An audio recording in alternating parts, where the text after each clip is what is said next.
right, Injury report. Dak Prescott, Neville Gallimore, as well as Sean McKeon.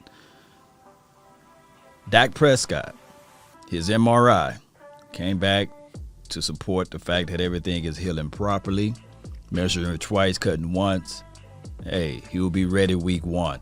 As far as the next preseason game, maybe, just maybe, he get a series in. I know he want to get out there to throw the ball around, but if not, we'll just see him week 1. I believe that the MRI, when you look at everything, was just a good measure to see if everything is in the right place and everything is in the right order, basically. Now, the most concerning injury to me is Neville Gallimore. It shows that it's not a structural damage as far as his elbow. However, it would take 6 to 8 weeks for him to be ready to play again. Now, I'm more on the let's not rush this guy out there. So it could be possible 9 to 10 weeks because you got a recovery week that you got to throw in there. Just because it's 6 to 8 weeks to heal, there's additional week to get acclimated and get back into football shape and these sorts of things. Now, Dallas Cowboys rehab department and their ability to get players back out there on the field sooner, it's always a good chance for that, but let's not rush it. This season is long. Remember, 17 weeks in the season. If we can get a healthy Neville Gallimore on the latter part of the season, that works wonders for us. And then on top of that, some of your younger guys, believe it or not, can get more and more opportunities to shine and showcase their talent. Although Gallimore is in his second year, but you guys get what I'm saying, right? The rotational aspect of Osa, he get more playing time out there, and you can evaluate that. There's 2 ways we can look at this, Cowboy Nation. 2 ways. One being that you have the opportunity to go out there and reach for a veteran guy, Geno Atkins, or whoever that's going to be released when the final cuts come around the way, right? There's a team out there that's going to cut one of their veteran guys. You might have to pick them up to bring them in. It's about winning the Super Bowl.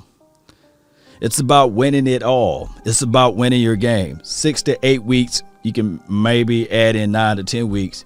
It's a long time, right? And who knows what can happen during that process. Depth is everything. You still got to see Tristan Hill, right? So, and he looks fast. He looks explosive in his drills at training camp. But we have to see him with the pads on. We know that that's a whole different story when those pads come on, and seeing if he can move around, get upfield, make plays on the ball and these sorts of things, and keep that same energy of what he had last season, right?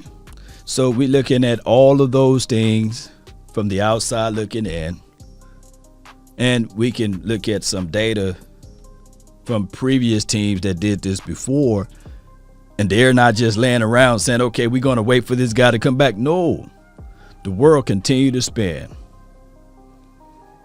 Regardless of how you look at it, regardless of what problems, issues that goes on, the world continued to spin. And newsflash, the NFL is the exact same way.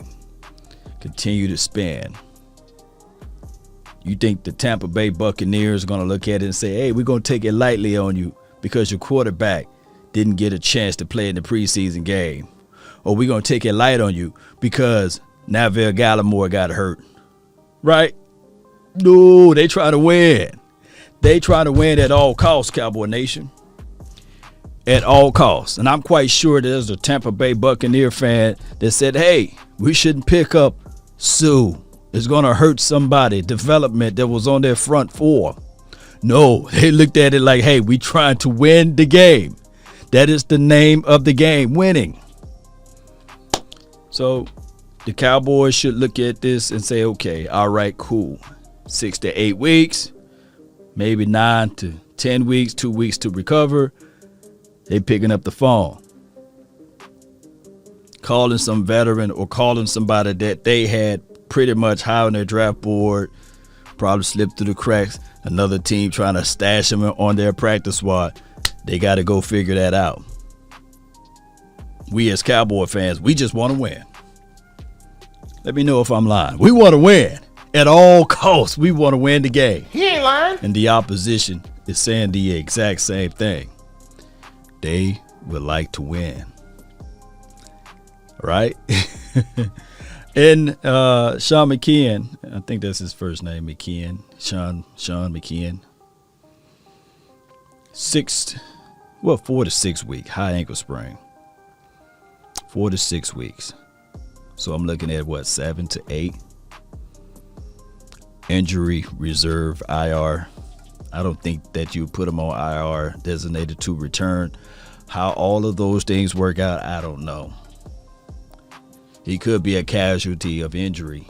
Stash him on the practice squad and tell him, hey, we like you. We really do. But we try to win, and we need that spot for someone else. But keep us in mind, because we'll keep you in mind as well. When your name is called and number is called, be ready. Be ready, brother. Because look at it like this. Blake Jarwin, Dalton Schultz, now Jeremy Sprinkles. He's there. I think Eubanks and Artavius Land, they practice squad bound right now.